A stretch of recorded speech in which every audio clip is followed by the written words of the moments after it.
alalahanin natin kung paano niya tayo minahal.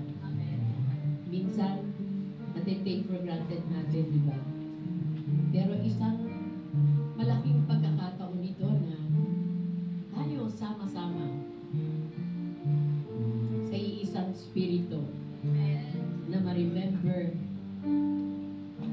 kung paano in-express ng Diyos ang kanyang pagmamahal sa bawat isa sa atin. Amen. Tunay nga na napakadakila ng ating Diyos. Napakabuti. Kaya nga, maraming salamat po. Salamat po sa araw nito, Lord. As we celebrate your day, Panginoon, isang malaking paggunita ang ginagawa po namin ngayon para nakita namin na ang aming Diyos ang siyang pinakamakapangyarihan sa lahat. Lord, namatay ka. Pinahirapan ka, namatay ka doon sa krus. Pero hindi ka nanatiling patay. Pangatlong araw, kayo'y nabuhay na muli. Maraming salamat po dahil ang aming Diyos ay buhay. Buhay ang aming Diyos. Hindi tayo sumasamba sa patay na Diyos. Hindi buhay. Buhay magpakailanman. Kayo ay nakaupo sa kanang kamay ng Ama na patuloy na nananalangin para sa atin, sa ating Diyos Ama. Maraming salamat po. Tunay nga na napakabuti mo, Lord God. Lord, sa oras na ito, kung ano man po ang nakita niyo sa amin, Lord God, na mga bagay na ginawa namin, Lord, na hindi ka na please, mga lumabas sa aming bibig, mga inaksyon namin, mga inisip namin na hindi naaayon sa iyong kagustuhan, Panginoon, forgive us, O God. Make us worthy, Lord, na makipag-partake sa banal na hapunan, Panginoon. Sabi ko nga, kayo po ay, you are faithful and just to forgive us sa aming mga kasalanan, sa aming mga kalikuan. And now we can declare, Lord, that we are all forgiven dahil ikaw ang Diyos na tapat sa iyong pangako. Maraming salamat po, and you made us worthy na makapag-partake sa banal na hapunan. Dadalangin namin, Ama, sa mga elementong nasa harapan namin, ang tinapay na nagsisimbolo ng iyong katawan, ang Diyos na nagsisimbolo ng iyong dugo. Ama, sanctify these elements, O God. As we partake, Panginoon, ay the more ka namin ma-experience, the more na ma-experience namin ang iyong dakilang pagmamahal, Panginoon. Maraming salamat po. Salamat po, Ama. In Jesus' name. Amen. Thank you. I was a wretch. I remember who I was. I was lost, I was blind. I was running out of time. Separated, the bridge was far too wide. But the far side of the castle, you held me in your side.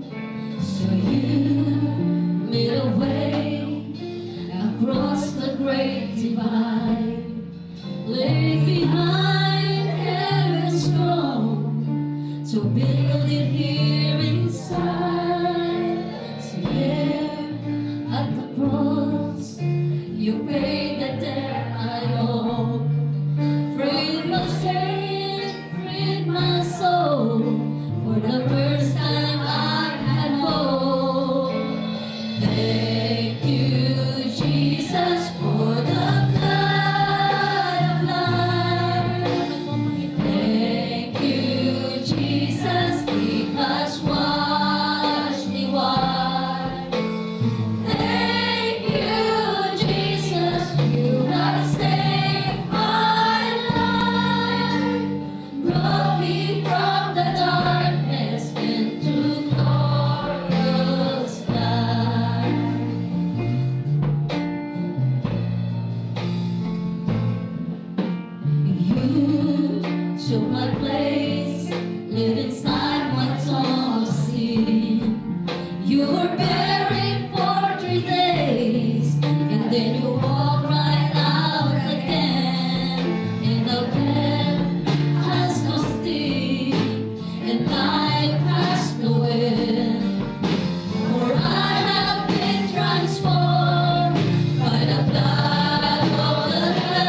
sa tinapay na aming hawak-hawak, Lord, na nagsisimbolo ng iyong katawan. Your body that was broken and scarred. Maraming salamat po. At Lord, salamat po sa mga latay na dumapo sa iyong katawan. Every cell, every organ, every function ng aming katawan ay nagkaroon ng kabaligan. Na-renewed, na-restored.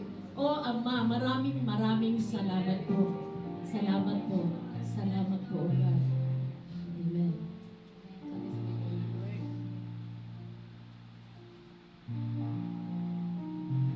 Taas natin ang pompa. Maraming salamat, Ama, sa Diyos na hawak-hawak namin na nagsisimbolo ng iyong banal na dugo.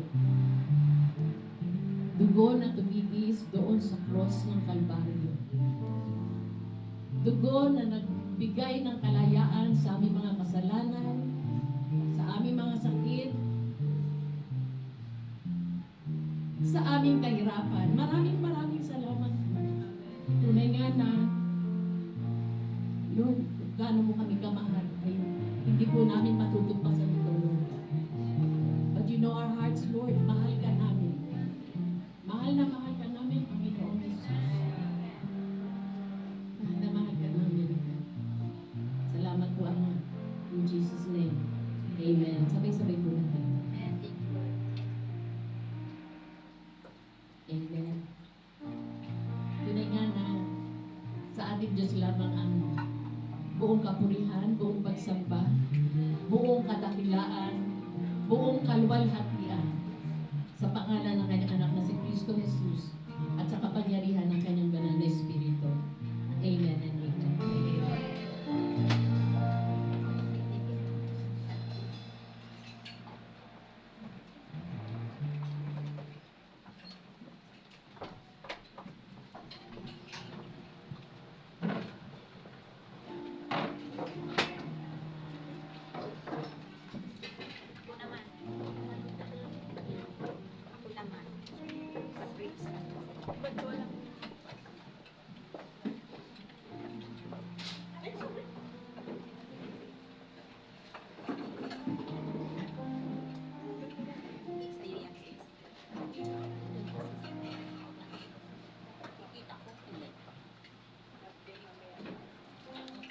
Amen. Praise the Lord.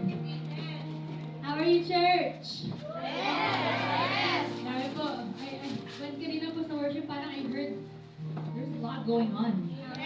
There was it was heaven, it was us, it was, creation. It was so good. And that's just the start, mga kapatid. That's not even the fullness pa. What can happen when the glory of God comes? Praise the Lord. Alright. How was your Christmas, New Year? Amen. First month na po ng 2026. Wow. I can feel the excitement. Amen! Praise the Lord. Glory to God.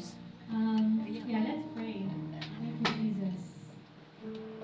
Lord, we just give you thanks for who you are. We thank you that you are good. We thank you that you are kind.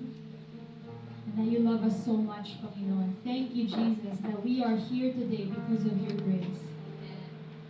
Thank you, Lord, that there is nothing that we can boast of, Lord God. All we can do is just thank you. Lord, as we hear your word today, may it be a reminder for us to know you more. May it be an encouragement for us to continue pressing on, Lord Jesus, towards you. And Lord, we offer up our hearts to you. May it be good soil. May there be no distractions.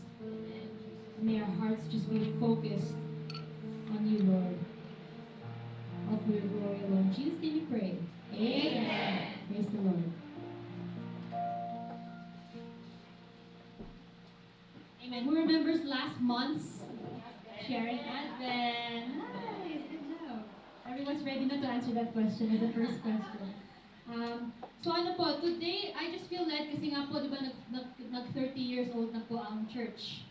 And as we know, our theme was Pressing on towards the goal. Amen? In Christ Jesus. At ang ano po, part po rin ng pagiging 30. Because 30 signifies maturity in the Bible. Jesus started his ministry at 30.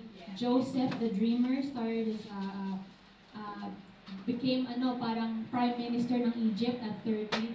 A lot of things happened at 30. So, today I feel led po to talk about a topic na we've heard of before, but I think it's good to be reminded again. Amen? So the title is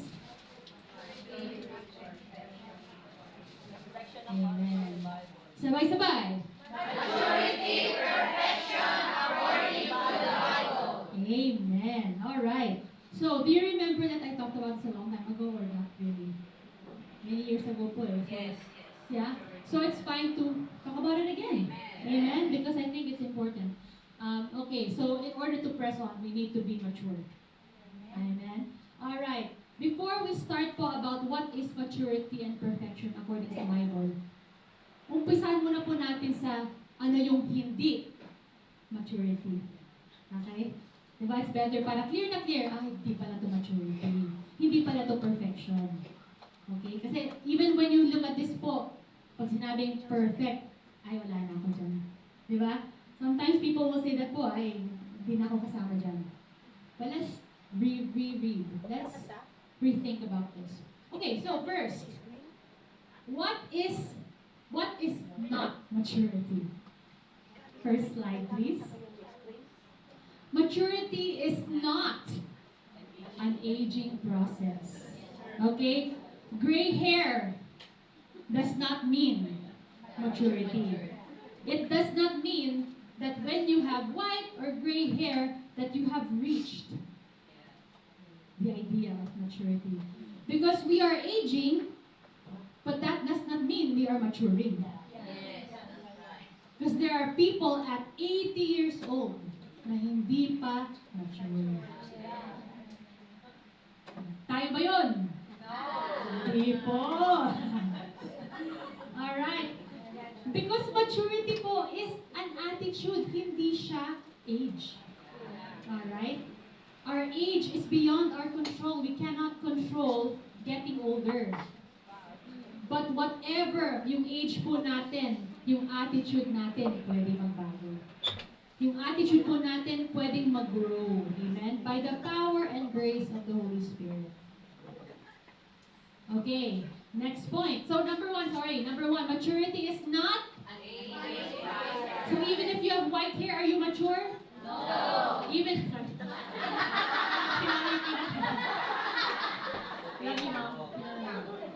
So, diba po? So, even if you dye your hair, it does not cover up anything. Basta, white hair does not equal maturity.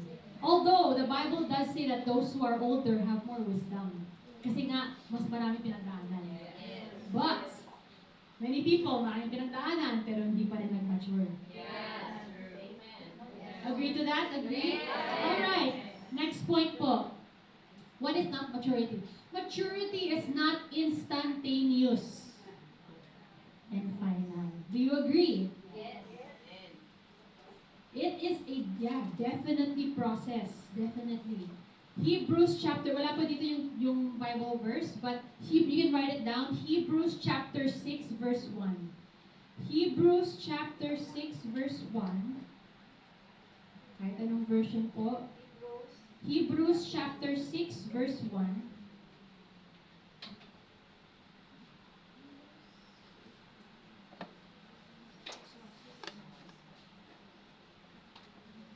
Ay, there na po. Hebrews chapter 6 verse 1. Kaya dapat na nating iwanan ang mga panimulang aralin tungkol kay Kristo at magpatuloy na sa mga malalalim na aralin. Huwag na tayong magpabalik-balik pa sa mga aral tungkol sa pagsisisi at pagtalikod sa mga bagay na walang kabuluhan at tungkol sa pananampalataya sa Diyos. In other words, Therefore, let us leave the elementary doctrine of Christ and go on to maturity, not laying again a foundation of repentance from dead works and of faith toward God. So kung instantaneous ang maturity, bakit pa sinasabi po dito na let us go on to maturity? Progressive. It's progressing. You are not mature yet. We are getting there. Amen? For example, in education, there is a process. Di ba po? Walang alternative. Walang shortcut po. Even if you do 4 years of college, you do it in 1 year, that means buong araw po. Araw-araw sa school. Para ma-accomplish mo yung 4 na taon sa isang taon. There is no shortcut. Growth towards spiritual maturity, it involves marami po, may effort tayo, may disiplina dapat, may perseverance dapat po tayo. Alright? Next po, what is not spiritual maturity? What is it not? It's not automatic as a result of mastering the scripture. So just because you memorize scripture, it does not mean that you are mature. Because many people know I memorized scripture, but that doesn't mean I lived out the scripture. So spiritual maturity is not automatic as a result of mastering scripture. Although, pagbabasa po ng Biblia, essential po yun. Essential to produce maturity. But you cannot just accumulate na walang fruit. Dapat po may fruit. Bible study is good, and it's a good exercise, but you can still be the same even after Bible study. Even after 5 years of going to Wednesday Bible study, you can still stay the same. If it is only knowledge. Amen. You need the Holy Spirit to help you produce the fruit. Alright. Ano pang next na hindi spiritual maturity? Maturity is not the mere possession of spiritual gifts. Just because you're gifted does not mean you are mature. Yeah. It's true. A person can be so gifted in healing. A person can be so gifted in word of knowledge. Can be so gifted sa singing, dancing, miracles, faith, whatever it may be. But hindi po yun sign ng spiritual maturity. Because we have the tendency po tayo as people in general, pag sa labas, ang daming mabuting ginagawa, ay mature yan. It's just, parang yun naman talaga eh, kasi we see it eh. Kaya it's easy to say, ay mature na, hindi. Because of what we see, of what they do. But there are, again, you've heard these times, you've heard this said po na maraming mga pastors na super popular, and they were doing great, and then they fell. Kasi hindi pa na-develop yung character. Puro gifts and gifts and gifts na lang. But God wants your character to be developed as well. Sabi po dito, let's see. Yeah. The true indicator of Christian maturity is not the gifts of the Spirit, but the fruit of the Spirit. Amen? Hindi po gifts, but sadly, not all gifted believers have the fruit of the Spirit. Amen. I'd rather have the fruit than the gift. Because when I have the fruit, ano po yung mga fruit ng Spirit? Love, So we have the idea, right? Love, joy, peace, patience, kindness, goodness, self-control, faith. When you have that, you can handle the gifts. Amen. Imagine when you have the gifts, wow, ang galing mo! Healer ka, ang galing mo! If you don't have the fruit of the Spirit, oh nga, ang galing ko, no? Ginawa ko yun. Dahil sa akin, nangyari to. Self-righteous, it's all about self. If you don't have the fruit of the Spirit. Alright. The next point now, what is not spiritual maturity? Maturity is not just copying Christ outwardly. Okay? So what do you mean, sis? Hindi ba pwedeng mag-imitate kay Christ? Pwede. Pero dapat galing sa loob. Hindi yung panglabas lang.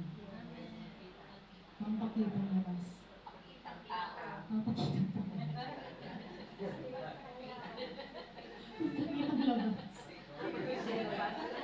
Pampakitang tao. Di ba po? Everyone in the world actually na hindi pa mature kay Christ, it's puro pampakitang tao. I'm doing this so that I'm doing this so that look, I'm giving to the poor.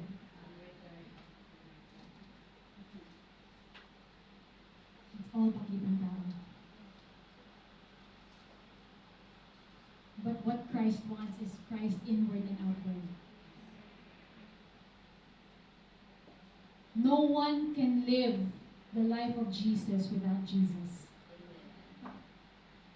You cannot pretend to be like Christ. It's impossible. You cannot be mature without Christ. It has to be Christ. Okay. So ano po, yung mga points na hindi spiritual maturity. Number 1, it is not an aging process. Not the gray hairs. Spiritual maturity, what else? It's not instantaneous and final. It's always happening, progression siya. Number 3, spiritual maturity is not automatic as a result of the mastery of Scripture. Number 4, not a mere possession of spiritual gifts. Number 5, is not just copying Christ outwardly. Does this all make sense po? Amen. And you agree, right? Oo nga naman, hindi naman talaga spiritual maturity yung mga yun. So what is spiritual maturity? First, let's go po to the definition of the word. Kasi po in the Bible, maturity is perfection. But guess what? People say, but nobody's perfect. Right? That's what people say sa mundo, pati Kristiyano po. But nobody's perfect. But maturity in the Bible is perfection. So tell me, how does that work? Yeah, but if maturity is perfection, then when the Lord says, be perfect, as our Father in heaven is perfect. People misunderstand. Daming misunderstanding po yun. Ayoko na sa Kristiyano. Perfect dapat. Nako. But what is the definition in the word nga ba? Let's see. What it is. Ano nga ba? Ito na nga. In this world, yung meaning po ng perfection is being without fault or defect. Satisfying all requirements, meeting an ideal standard. That is perfection. Sa mundo, dapat wala kang pagkakamali. Dapat wala kang, dapat perfect yung mukha mo, dapat perfect. Lahat. Ano ba yung standard ng mundo? Grabe yung mga standard ng mundo, puro panglabas din. Dapat mabait ka, dapat nun. Hindi pwede sa'yo ang lahat kasi perfect ka na. Di ba yung mga ganun po? When hear the word perfect sa mundo, ito po yun. Maraming standard po ng mundo na hindi rin talaga natin kaya i-reach. People will pay millions to be perfect in this world. But this is not the Bible.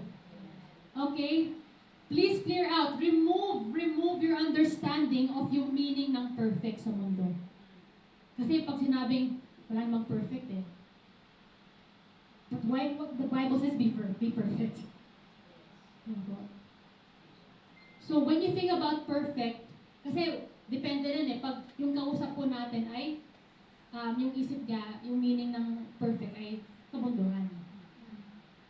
You can always, hindi naman correct, you can always realign their mind. Kasi people will make mistakes. You never know, when Jesus lived on earth, sometimes baka nasugatan siya, mistake. He's human. We're on this earth. People make mistakes. But that should not be an excuse. Alright? Okay. So ano po yung meaning sa Bible ng perfect, ng maturity? In the Bible, it means you are complete in all parts. Isn't that beautiful? You are complete. Kompleto po kayo. We got them all. You got them all. When you were born with all 5 fingers, all five fingers, all 10 fingers, all 10 toes. You are complete. Number 2, being in your intended function or in your intended purpose. That's what perfection. That's what maturity means. Number 3, perfection sa Bible is simply, pinakasimpleng definition ko, Christ-likeness. That is the most straightforward definition of maturity, of perfection. So when the Bible talks about perfection, it's talking about this. That's why confident si Jesus na magsabi ng, be perfect. As for your Father in heaven is perfect. Mga kapatid, you are complete. You are complete. You are Christ-like. And you are in your intended function and purpose. When you are living in Christ, when you are living and walking the life of Christ, you are complete. You are mature. Pero may progression yung buhay. We're on the way. That's what maturity and perfection, according to the Bible, is. The word perfect or mature can be used of our Lord Jesus Christ. Do you agree? Amen. Because during His life on earth, He completely fulfilled His Father's will. And He also completely attained the goal of His purpose. Amen. So the next slide po will show us all the verses. Yan. So let's go through each one of them po. Matthew chapter 5, verse 48. Ito ba yung mga mentions sa Bible? The New Testament about perfection, about maturity. Matthew chapter 5, verse 48. Let me know when you're there na po.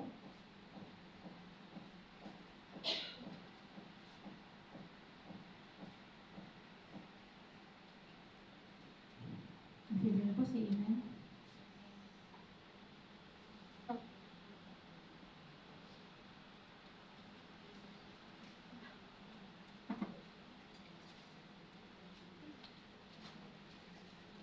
Are you there?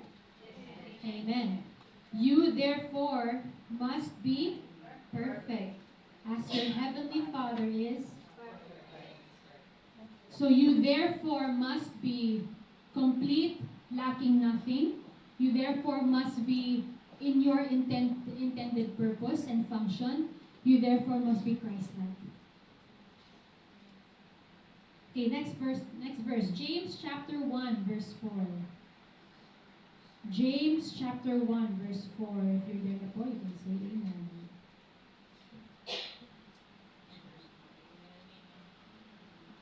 Alright. Sabi po dito, James chapter 1 verse 4. And let steadfastness have its full effect, that you may be perfect and complete, lacking in nothing. Amen. The word perfect is there. It does not mean no mistake. It means complete. It means in your intended purpose. It means Christ-like. Next po. Colossians chapter 3 verse 14. Colossians chapter 3 verse 14.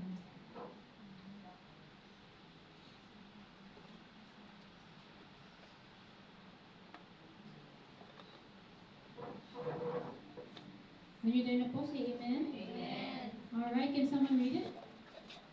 Above all this wisdom, love, which binds everything together in perfect harmony. Amen. Then other versions din po, it says, but above all these things, put on love, which is the bond of perfection. So it's all about that maturity, that wholeness, completeness, lacking nothing. Amen? Alright, next one. Colossians 1:28. Are you there na po? Alright, can somebody read that too, please?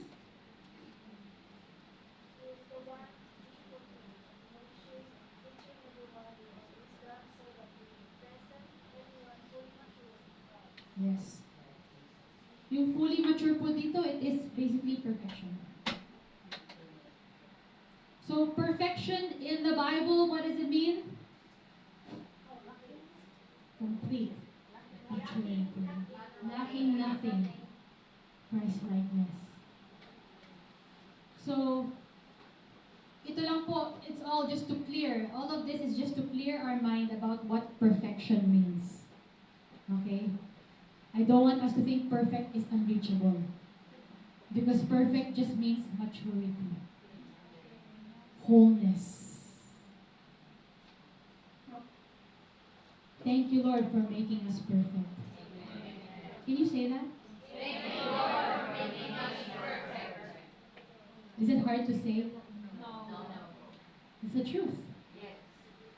Kaya po yung goal ng church is not, yes, of course, to evangelize, to preach the gospel, but the end goal is what we just read, that we may present everyone mature in Christ. That's why parami pong kiskisan sa church. Because people have different personalities. People come from different backgrounds, different cultures. Kahit within the Philippines po, maraming kultura. Sa bawat region. Yes. That's why we're all called to present each other mature in Christ as we rub shoulders with our kapwa Filipino, kapwa tao. In the world, we are maturing. If you give your life to Christ, if you allow Christ to mature you. Kasi like we said kanina, kahit 80 years old po, marami ng pinagdaanan, pero hindi pa mature kasi hindi niya inalaw na mag-work si Lord sa buhay niya. Do you want to be like that? Do you want to be 80 years old and still have unforgiveness? No. That's right. That's a good answer. Good answer. Okay. The next few points po, I did not write down. I did not type here po because I want us to write it down. No pictures. No? No pictures. Amen. Para po when we write it down, we will remember it. Yes. Alright? So, ito naman po, now that you know what maturity is, now that you know what perfection is, in one word, what is perfection? One word. Yeah, Christ-like. Or maturity. Yeah, that's one word definition of perfection in the Bible is so if ever you, of course, then the kasama na doon, Christ-like, everything is there. But in this context, okay, so when we talk about, whenever you hear, ano, walang perfect eh. Yet, we're in the process of maturing.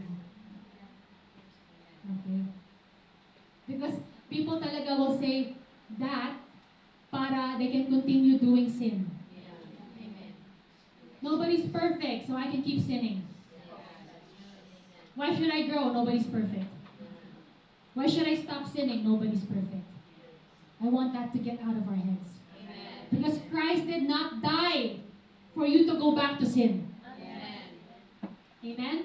Christ did not die, go through a mother's womb, go through the manger, go through all that 33 years on earth para lang magkasala tayo ulit. It is so that we can reach maturity and perfection in Christ. Let's get that. Let's let that sink in.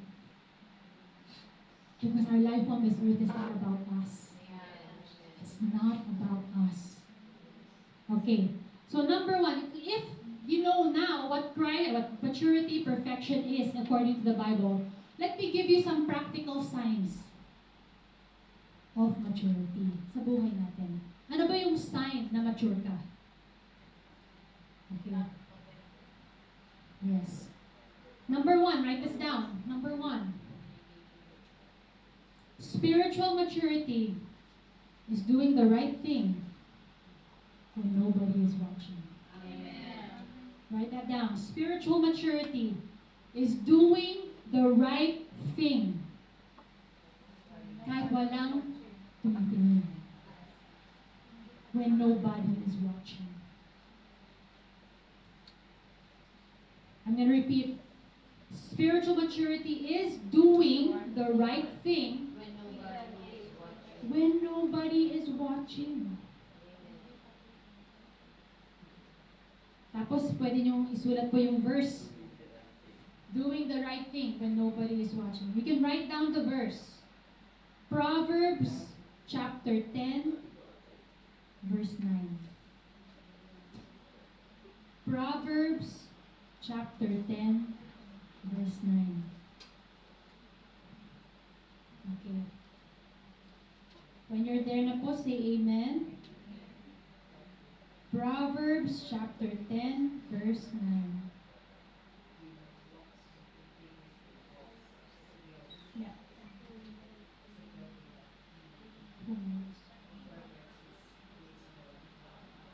Yes. Yung integrity po, it's whole, it's buo.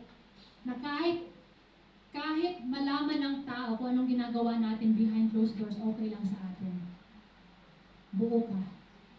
Wala kang tinatago. Yun ang integrity. Yun ang spiritual maturity. When you are doing the right thing even when nobody is watching. When you are picking up trash, kahit no one will ever know na you pick up trash. Because somebody may baka mag-stumble, baka matipalok sila sa trash na yan. Nobody will ever thank you. But you still do it because it's the right thing. Amen. Or even when it comes to talking about people in the text or whatever, nobody may know. Maybe it's all in your head.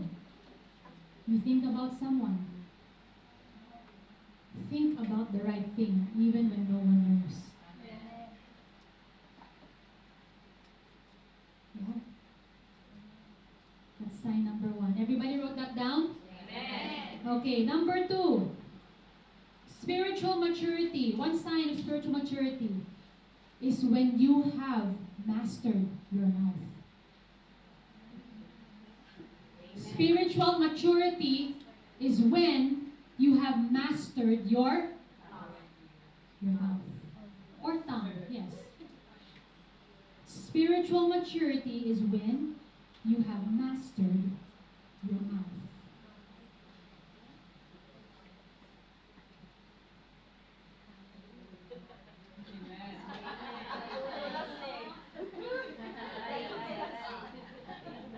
At nandun po lahat sa James chapter 3.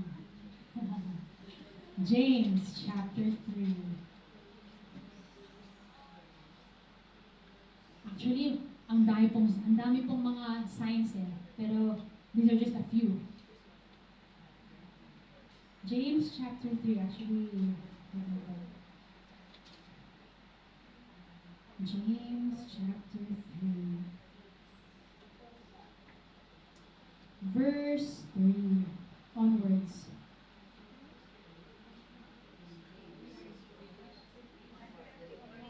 Okay, I'll just read the poem. If we put bits into the mouths of horses so that they obey us, we guide their whole bodies as well. Look at the ships. They are so large and driven by strong winds, but they are guided by a very small rudder, wherever the will of the pilot directs. Verse 5. So also the tongue is a small member, yet it boasts of great things. How great a forest is set ablaze by such a small fire. Di ba po? It doesn't need to be a big fire for the whole forest to be burned. It just starts with a small fire. And the tongue is a fire, a world of unrighteousness. The tongue is set among our members, staining the whole body, setting on fire the entire course of life, and set on fire by hell. For every kind of beast and bird, of reptile and sea creature can be tamed and has been tamed by mankind. But no human being can tame the tongue. It is a restless evil full of deadly poison. With it we bless our Lord and Father, and with it we also curse people who are made in the likeness of God. From the same mouth come blessing and cursing. My brothers, these things ought not to be. Does a spring pour forth from the same opening both fresh and salt water?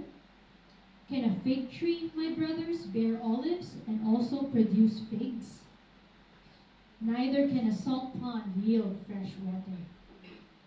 Sabi po, no? Spiritual maturity is when you have mastered.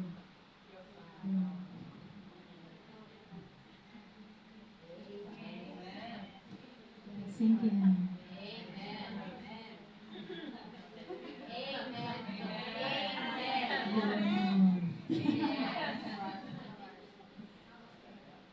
Di ba po?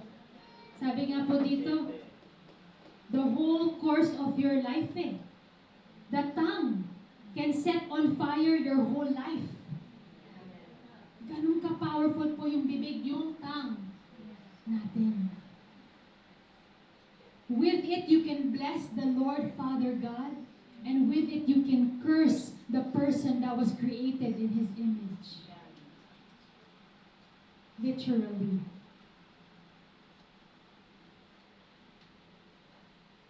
The next point. Spiritual maturity is when you don't react out of your emotions. One more time.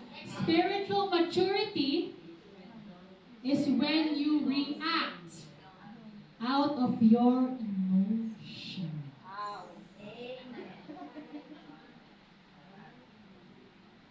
Sorry, but you don't. Sorry, para. Spiritual maturity is when you don't. You react. Yes. Spiritual maturity is when you. Sorry. Is when you don't react out of your emotions. Tama po, sorry. Is when you don't react out of your emotions.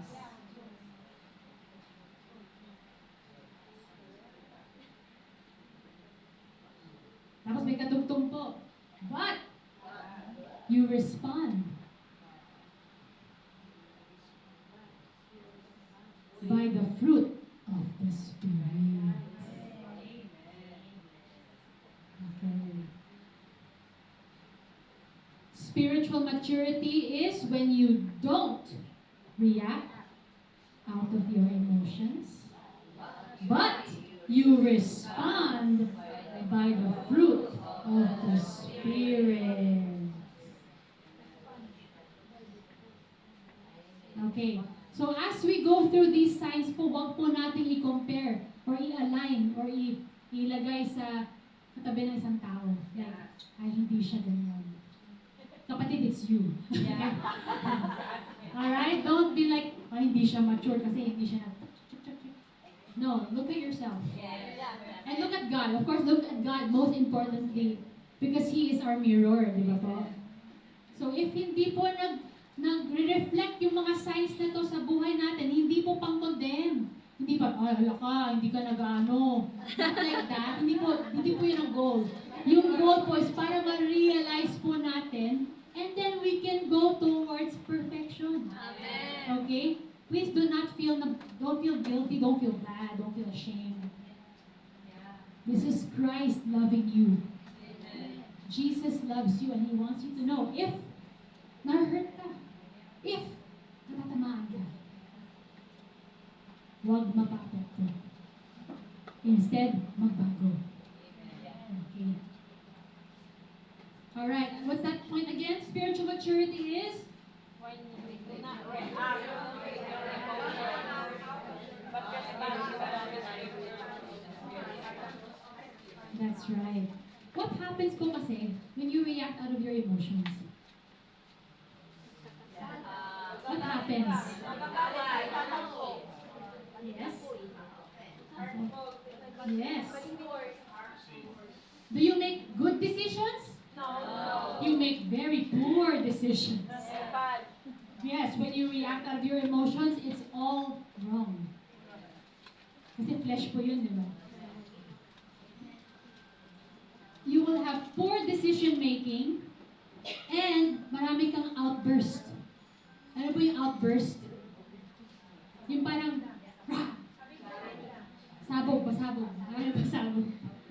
Na hindi maganda. Who has experienced that? Na because of reacting out of your emotions, things have happened that were not good. Your mind became blurry. You were not able to think straight, to think clear. You said something that was so mean. You did something that you regret. Kaya po advice talaga, do not make any big decisions pag yung emotions nyo ay ganitong kahal. Do not. Do not accept that friend request. That's bad. Di ba po, yung mga gusto na mag-boyfriend, accept. When that emotional high is there, do not make big decisions, my friend. Baby, kalma. Baby, kalma. Baby, kalma. It's true. If you make big decisions out of your emotions, it could affect you, not just you, your family. It could affect your reputation as a Christian. It could affect the church. By making one decision out of your emotions. Kaya po when you start to feel na nahag-heighten na siya, nagbo-boil na siya. What do you do? What do you do, church? What do you do? What else po do you do? What do you call it? It's all God. Don't look at the situation, look to Christ. Yes. And it's not even the things the bad things. Like for example, when you have a family member that's not feeling well. If you react out of your emotions, where's the faith? If you respond to what you see, what you hear, where's the faith? Testimony lang po. I have a cousin. She has been going through chemo. She has had, because of, I can say it right, leukemia. And her platelets nag-drop po sa number 7. The normal is 150, 150-ish above. Where they're trying to get the blood from her bone, they're trying to get platelets or liquid from her bone marrow, wala na makita. It's that bad. If you respond to that situation with, oh my gosh, wala na pag-asa ako. Imagine if you respond that way, out of your emotions, out of yung mga pinapanood sa mga movies. Whatever you see, you do it. So if you always see drama, you won't do drama. If you always see chismis, you will do chismis. It's true. To be honest po, side note lang po that's what I noticed po I always see my colleagues every day. My boss, I see them do things pag may salamin, gumaganon sila sa salamin. When they do something on the desk, like when they're talking, gumaganon sila. Like, I believe in gumaganon sila with some mannerisms. After being with them for 2 years, 3 years, I find myself doing this too. Parang when I'm thinking, parang, or when I have my glasses, I go like this. Yeah, oh yeah, actually. Kahit wala akong salamin, gumagano. Sanay na. Because what you see, you do. Kaya, be careful po what you watch. If you watch drama, you will do? If you watch horror, you will do? You will have fear, basically, right? But anyways, praise report po because we believe in the Lord. We prayed for her. We released blessing upon her. Her platelets went from 7 to 150. She's discharged from the hospital. And I believe God is doing something in her life. Diba, mga nag-aatin pa ng Wednesday, Friday, we've been praying for her. And we were able to talk to her eating at the table kahapon. Grabe po, the Lord is real. If you respond in doubt, where's the faith? So yun nga po, to connect to the point, it is not responding or reacting out of your emotions. Because yung truth po ni Lord ay mas mataas sa emotions natin. Kaya even, I'm sorry, I'm not a mom yet, but even when your children brings you news, do not react out of your emotions. Respond by the fruit of the Spirit. Respond as who you are in Christ. Nasanay kasi tayo, yun lang naman talaga. Nasanay kasi tayo sa mundo, how you react according to the world. Yun lang naman talaga. Yun lang talaga po, nasanay lang. Kailangan baguhin lang Baguhin lang yung isipan. Baguhin lang yung kung paano mag-respond, imbis na mag-react. Yun lang naman po talaga. It's not complicated talaga, I promise. The Bible says so. We're just used to doing some things a certain way. Can you imagine living your life 30 years doing the same thing and now you have to change it? It can be hard. But it's not impossible. Because Christ is in you. Alright, the next point, number 4 na yata to. Yes. So spiritual maturity about not reacting of your emotions, but the fruit of the Spirit. It's just basically Galatians chapter 5, verse 22 to 23. Yeah, it's okay. I think must I write it down? Galatians chapter 5, verse 22 to 23. Kasi we know the fruit of the Spirit na. Ito po yung sign ng maturity, no? Self-control, amen? When you can manage your emotions, kahit yung kausap nyo, ibang-iba yung sinasabi. When you can imagine. Kasi minsan, kalma lahat, no? Tapos may sinabi yung kasama nyo na, kahit kalma ka 1 second ago, biglang may bakit na sinabi yun? Hindi niya alam. Oh, how dare! I remember, baby palma. Baby panalangin. Kaya po. Alright, number 4. Point number 4. Spiritual maturity is having a lifestyle of forgiveness. Having a lifestyle of forgiveness. Spiritual maturity is having a lifestyle of forgiveness. Is there an amen to that? Amen. It's choosing not to be offended. Choosing. Because you cannot avoid. Pag tumama na yung pana, nandun na eh. It's up to you if you want to idiin mo pa or itanggal mo. It's up to you. It's your choice. Amen. Some people kasi, sinabot niya. The more nilang binibiin. Sakit ang sabi niya. I can't believe. But why are you affected by this person? Why are you not affected by what God said? Bakit mas may power yung sinabi niya kesa yung sinabi ni Lord? Bakit mas believe mo yung sinabi niya kesa yung sinabi ni Lord? Eh, kasi. Ano po? Pero kung may authority yung nasasalita sa inyo, bring it to the Lord. Kahit masakit, there's a reason why. Baka they love you so much, they want to correct you. Yes. Amen. Yeah. Yes. Right? Accept correction. Yes. Okay, I will not explain this na po kasi we all know, lifestyle forgiveness, obvious na po yun. Yes. What does it mean? Konti lang. What does it mean pala to live a lifestyle of forgiveness? Lifestyle. What does it mean? Let it go. Walang stress. Walang Peace, non-stress. magpinigil. You can Respond by what you're stress. Yeah? Yes. Lifestyle po. In the MTR. In your home. On the phone. Lifestyle. It's on and on and on.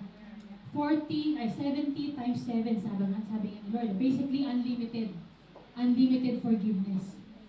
Because we've been forgiven, why cannot we forgive? Amen. If we've been forgiven our sins, while we were still sinners pa nga eh, Christ died for us. If we've been forgiven, why can't we forgive? Why is it so hard? If we've already been forgiven. Yeah. Yeah. Right? Okay. Next point. Spiritual maturity is when you don't pray selfish prayers. We just talked about prayer last week. Spiritual maturity is when you don't pray selfish prayers.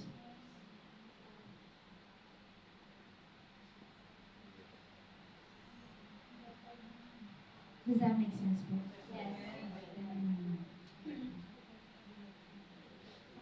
Spiritual maturity is when you don't. What is an example of a selfish prayer? Let's think about this. So when you pray for others, you pray, Lord, baguhin mo siya kasi nahihirapan na ako. Diba ba? Diba ba? You care for them, pero kasi nahihirapan ka. Right? Even though maganda yung intention nyo kasi kawawa naman eh. Self-benefit. Pero in the end, ikaw na may benefit. If you're praying with that in mind, that's a selfish prayer. But if you pray for the person because you love them, and you want them to know Christ, and you want them to change, to be transformed, that is not selfish. That is Christ. Yeah, po. If you're praying prayers to benefit you, that is not kingdom. If you know the Bible in Matthew chapter 6, po, the Lord's Prayer, Our Father who art in heaven, hallowed be thy name, your kingdom come, your will be done on earth as it is in heaven. Give us, it's not give me. Give us this day our daily bread, and forgive us our debts as we forgive our debtors. And lead us not into temptation, but deliver us from evil. And then, I skipped one of the main parts. Your kingdom come, your will be done on earth. It's God's will for people to change. You may benefit as a result, praise God. Na pag hindi na masungit yung tao na to, you will benefit, yes. But if it's just your benefit, I'm sorry. That's selfish. Or, Lord, baguhin mo siya. Kasi yung reputasyon ko on the line. It's still you. Yes. Lord, baguhin mo siya kasi nasasaktan na ako, Lord. Ang sakit, Lord, yung mga ginagawa, yung mga sinasabi niya sa akin. It's still you. But if you go, Lord, I'm not hurt anymore, Lord. I just feel so sorry for this person. Imagine if they live a life na puro inom, puro drugs, puro this, puro that. What will happen to them, Lord? Heal them, touch them,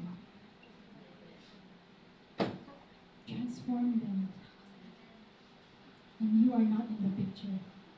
It is just God. God's glory. Does that make sense, bro? It's all about God.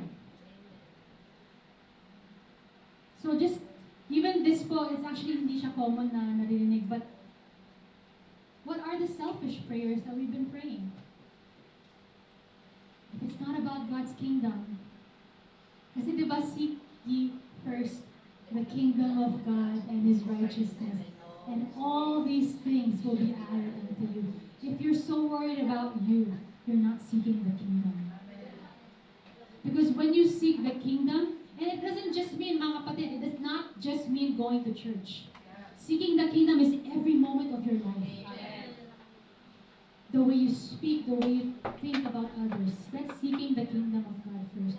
When you seek the kingdom of God first, susunod na po lahat eh. It's true. You've all experienced it. Hindi ito parang, yeah, haka-haka lang. It's not. It's the Bible. Before you read the Bible, mag-decide na kayo, maniniwala ba ako o hindi? Maniniwala ba ako sa mga sinasabi ni Lord o hindi? Before you read the Bible, we have a Bible reading plan, right? Who's on track? Yeah, it's okay. Don't worry, don't feel bad, basta read lang ng read. Before you read the Bible, decide po na natin, do I believe it? Or am I just reading it because I have to read it? Because yun ang sabi ni Pastor. I want to believe what I read in the Bible. Because when the Bible says all things are possible to those who believe, then I believe my cousin, Ate Kay, will get healed. No matter what the doctors will try to say, the truth is she's healed. Di ba po?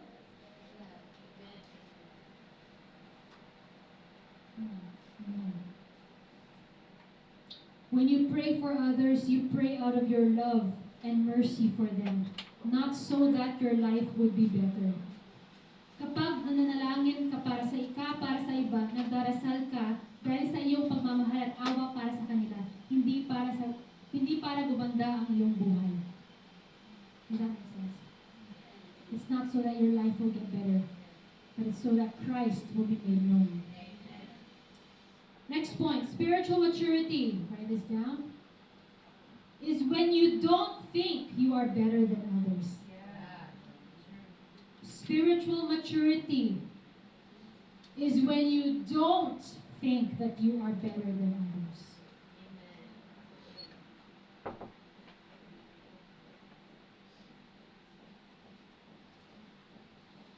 Immature po tayo pag sinasabi natin, at least ako. At least ako, oh, thank you Lord, at least ako, okay. That's not maturity, my friends. Would Christ say that? Would Jesus say that? You would never hear Christ say that. Never.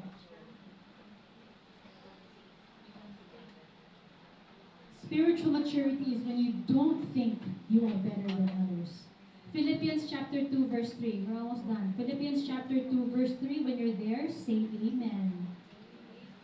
Philippians chapter 2 verse 3.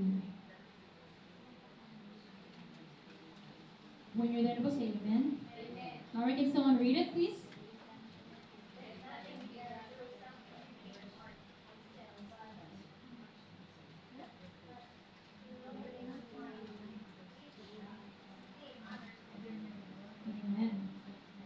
Nag-go further pa nga yung verse na to eh. But don't think that you're better, but even think others are better than you. Yeah. So ano po yung point na to? Spiritual maturity is when you don't think you are better than others. Amen. Praise the Lord. Okay. Next point. Spiritual maturity is embracing correction. Embracing correction.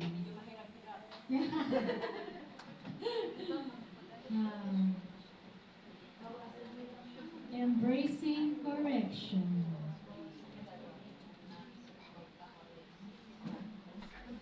Remember po, 7 lang po to, pero sa Biblia, ang dami pa pong signs of spiritual maturity. That's why I encourage you to read the Bible. Spiritual maturity is embracing correction. Proverbs, yung verse po na nakakonect po dito, Proverbs chapter 3, verses 11 to 12. Proverbs chapter 3, verses 11 to 12. When you're there na po, say amen. Can you read it out loudly po if you're there? Yeah, Proverbs chapter 3, verses 11 to 12. My son, do not despise the chastising of the Lord, nor detest his correction. For whom the Lord loves you.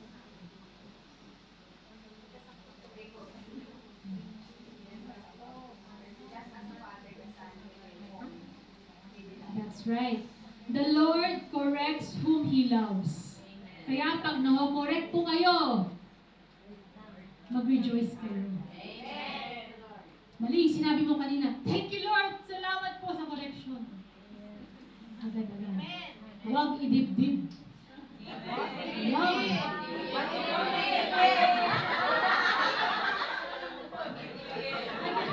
Huwag idibdib, huwag dibdibin.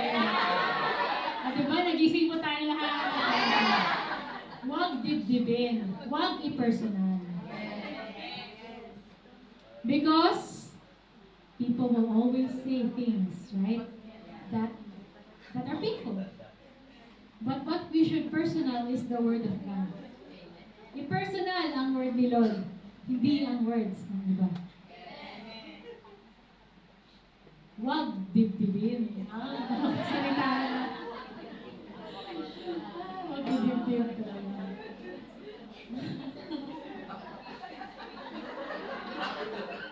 Ano pa yung meaning ng idibdib? Sorry. Huwag dibdibin. See, this will make you remember. So when you try to get offended, huwag dibdibin. Right? Only take personal what the Lord says. And this is only 7 points, mga kapatid. This is only 7 signs.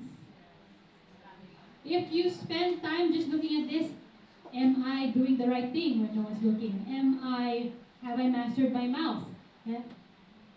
Point by point po. There's even points about, are you celebrating others and not getting jealous? When someone has the prayer answered na ikaw, pinagpe-pray mo, 7 years, wala pa, pero sila, kahapon nakuha. Are you celebrating their life or are you jealous inside? Isang sign din po yun. Kung hindi nakasulat dito, pero isang sign po yun. Spiritual maturity is so many things. Pero yung the root. Yes, okay. Punot dulo of spiritual maturity is perfection.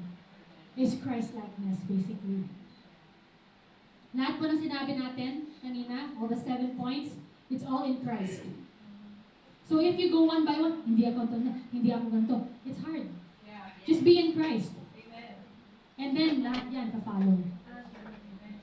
Okay. But anyways, let's list out again the 7 signs. What are they? Number 1? Doing the right thing when your body is watching.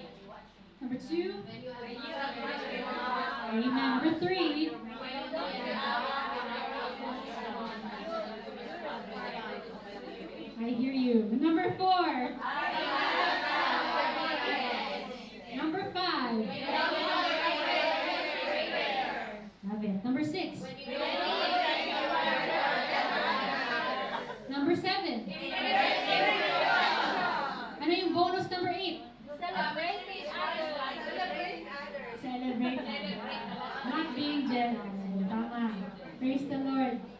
Kaya po, as we start this year in the Lord, 2026, let's be reminded po about what really we are supposed to be maturing into.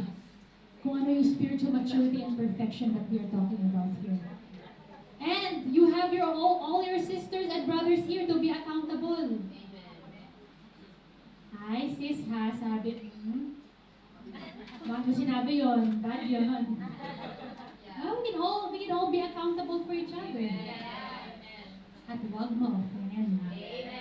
Pag kinokorek, pag-suppose mo mga Thank you, Lord. Let's pray.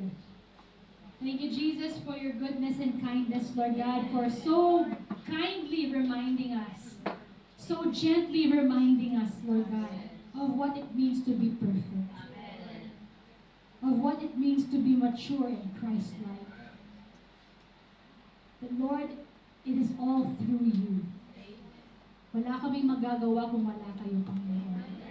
So Lord, I just thank you for my brothers and sisters here that are so passionate about you, that are so excited to follow you this year, Lord God, and to do what you call them to do, Lord Jesus.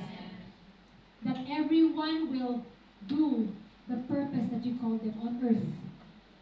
Gagawin nila po yun in Jesus' name. All glory to you, Lord. In His name, amen.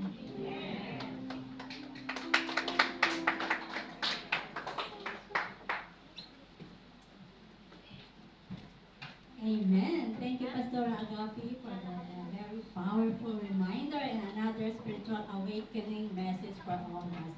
Na narinig na po natin before yung about maturity, but ito is another level po ng message ni Lord sa atin. And I think it relates in our giving as well. Doing the right thing. And also faithfulness natin kay Lord. If God is faithful, we are also faithful in our giving. Kaya basahin ko po yung 2 Corinthians 9:7. Each of you should give what you have decided in your heart to give, not reluctantly or under compulsion, for God loves the cheerful giver. So sa Tagalog po, kailangan bukal po sa ating puso, o buong buo po, nagaling sa ating puso yung ating pagbibigay. Hindi sa napilitan lang, o hindi nag-aatobila o napipilitan lang. Dahil sapagkat mahal ng Panginoon yung mga nagbibigay ng may kagalakan sa kanyang puso. Kaya, let's all give with a cheerful heart.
Let them experience